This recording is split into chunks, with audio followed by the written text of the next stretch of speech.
नमस्कार.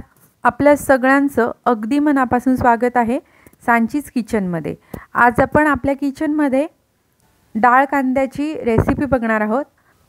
इथे मी कढईमध्ये तेल गरम करून घेतलं आहे आणि त्याच्यामध्ये मोहरी घातलेली आहे.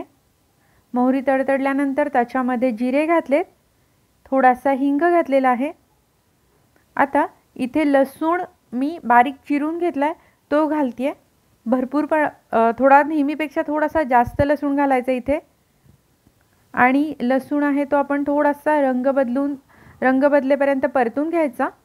त्यानंतर याच्यामध्ये चिरून घेतलेला कांदा घालते आहे. इथे मी साधारण 3 कांदे घेतले होते. डाळ कांदा करतोय तर अर्थातच याच्यात कांद्याचे प्रमाण थोडंसं जास्त असणार आहे. त्यानंतर इथे मसाले घालून घेऊयात. हळद घातली आहे मी इथे, तिखट घातलेला आहे आणि छान भाजीला रंग येण्यासाठी काश्मीरी लाल तिखट घातलेला आहे. तर आता हे सगळं आपण एकत्र करूयात. मी जे नेहमीचं तिखट वापरते ते गोडा मसाला आणि लाल तिखट एकत्र केलेलं तिखट असतं. कांदा लसणाचं तिखट नसतं ते. आता इथे मी मुगाची डाळ घेते. ही मुगाची डाळ मी स्वच्छ धुवून ती साधारण 3 ते 4 तास भिजवून ठेवली होती. आता ही जी डाळ आहे ही आपण 1-2-3 मिनिट याच्यामध्ये परतून घेणार आहोत.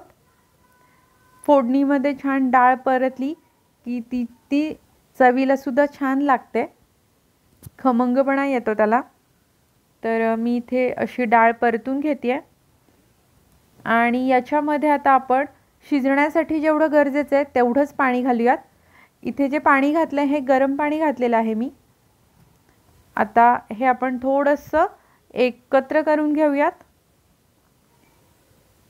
खूप सोपी भाजी आहे, पटकन होते, छान लागते चवीला. आता इथे मी मुगाची डाळ वापरली. याच्याऐवजी बऱ्याच ठिकाणी तुरीची डाळ किंवा हरभऱ्याची डाळ देखील वापरलेलं मी ऐकलंय. मी कधी खाल्लेली नाही आहे, पण ट्राय नक्की करेन. आता इथे चवीनुसार मी मीठ घालते. तुम्ही बघताय लगेचच उकळी आलेली आहे. गरम पाणी घातलं की हाच फायदा असतो.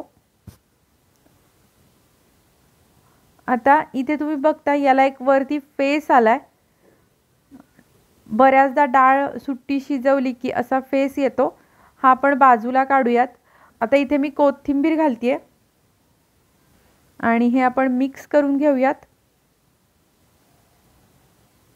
तुम्ही बघताय छान असं उकळलंय हे सगळं. आता इथे मी गॅस बारीक करणार आहे आणि याच्यावर झाकण ठेवून देणार आहे. एक साधारण 5 ते 10 मिनिट तरी हे शिजायला लागेल.